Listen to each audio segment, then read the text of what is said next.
Usually when you think of Bigfoot or Sasquatch, you think of the Pacific Northwest, California, Oregon, and so forth, British Columbia, Canada.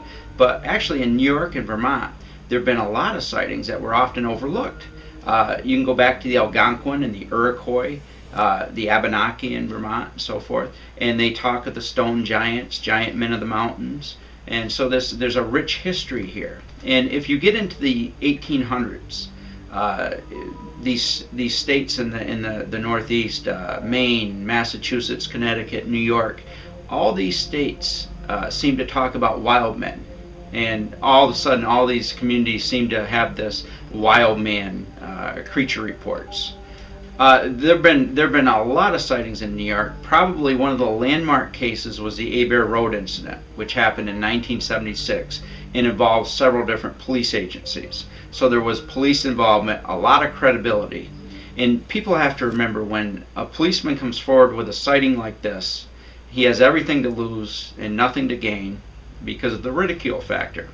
And in Whitehall, we had several police officers that had to, they waited a certain amount of time before they actually came forward with their names and so forth, because they had negative reactions to this sighting. But it was a landmark sighting where it basically started off with a group of teenagers, and then before long, different law enforcement agencies showed up, and we had multiple witnesses over a 2-day period in which there were several sightings out on Abair Road.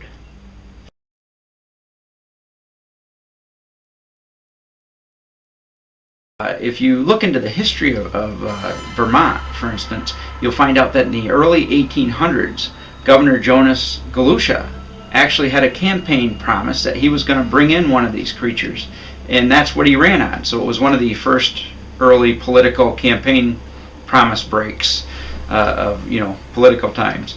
And so we have this history, this really rich history of sightings in the Vermont area and the New York area and so forth. In the 1800s in Pownal, Vermont, there was a report that actually made the New York Times, in which 2 hunters came across a small creature in the woods, relatively small, 5-6 feet tall, and that they dropped their weapons and ran off. So this is a historical pattern of sightings that starts from the Algonquin and the Iroquois right up to modern day. When I went to college, I went to Castleton State College, and I met Professor Dr. Warren L. Cook. He's the reason I went there. And Dr. Cook was a professor of history and anthropology, and he was involved in the ancient Vermont research, the pre-Columbian artifacts debate, which was very controversial. And he was also an expert on Sasquatch sightings, because he had grown up out in Washington State, and it was a pretty controversial topic out there. And what we researched together and found with a network of researchers was that there were the same type of sightings in the East, but often underlooked. Dr. Warren L. Cook was such a revered figure in Vermont, near the Castleton area, that he was able to hold 2 conferences at Castleton State College called Bigfoot alias Sasquatch.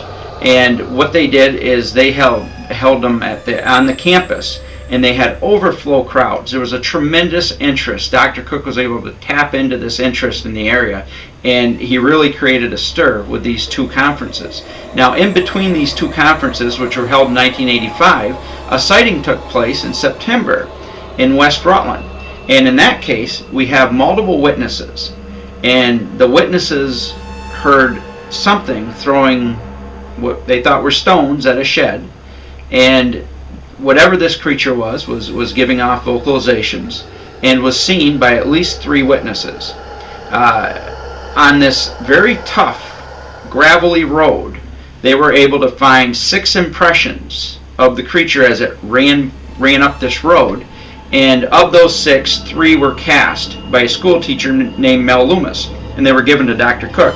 This is one of those castings, and you can see where there appear to be 5 toes and very structured foot, about 14 inches long, which it seems to be very common for reports in this area. We get 14 inches a lot, and we get 19 inches a lot.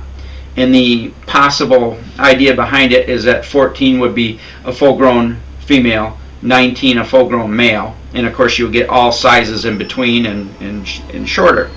And this is the third of that sequence of casts.